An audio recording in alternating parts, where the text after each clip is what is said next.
উদীয়মান ডাক্তার তরুণী অনেক প্রতিশ্রুতি ছিল, যার মধ্যে তার দুঃখজনক মৃত্যুকে নিয়ে আরো দুঃখজনক রাজনীতি করা হয়েছিল, সেটা আমরা আগেও বলেছি। এটা তো প্রমাণ হয়ে যাচ্ছে, যেটা আমরা আগে থেকেই বলছি, যে একটা দুঃখজনক ঘটনাকে কেন্দ্র করে একজন বাংলার উদীয়মান ডাক্তার তরুণী অনেক প্রতিশ্রুতি ছিল, যার মধ্যে তার দুঃখজনক মৃত্যুকে নিয়ে আরো দুঃখজনক রাজনীতি করা হয়েছিল, সেটা আমরা আগেও বলেছি। রাত দখল, বাংলাকে, উই ওয়ান্ট জাস্টিস, নানা গ্রুপ তৈরি হলো। পেছনে কি? বিজেপির প্রচুর টাকা, আর সামনে কিছু দলকে এক জায়গায় করলো সিপিএম। তখন ওই ভদ্রমহিলা এবং তার ফ্যামিলি, অভয়ের ফ্যামিলি, তারা তখন ছিল সিপিএম পন্থী, আপনারাও দেখেছেন। আর আজকে বিজেপির হয়ে তিনি দাঁড়াচ্ছেন।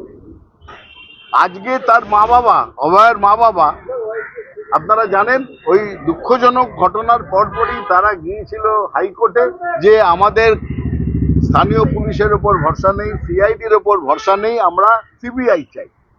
সিবিআই অর্ডার হয়েছিল, সিবিআই তদন্ত করে একজনকে শাস্তি দিয়েছে, তার মৃত্যুদণ্ড হয়েছে। তারপরে কি বললো? আমরা মানি না।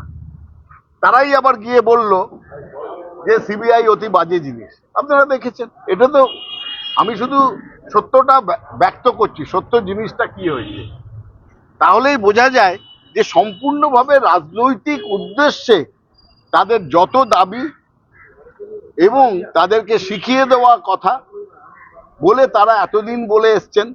একটা ঘটনাকে নিয়ে, একটা দুঃখজনক ঘটনাকে নিয়ে আরো বেশি দুঃখজনক পলিটিক্স করেছেন, এবং আরো খারাপ হচ্ছে তার বাবা মা নিজে সেই পলিটিক্স করছেন নিজের মেয়ের মৃত্যুর বিনিময়ে।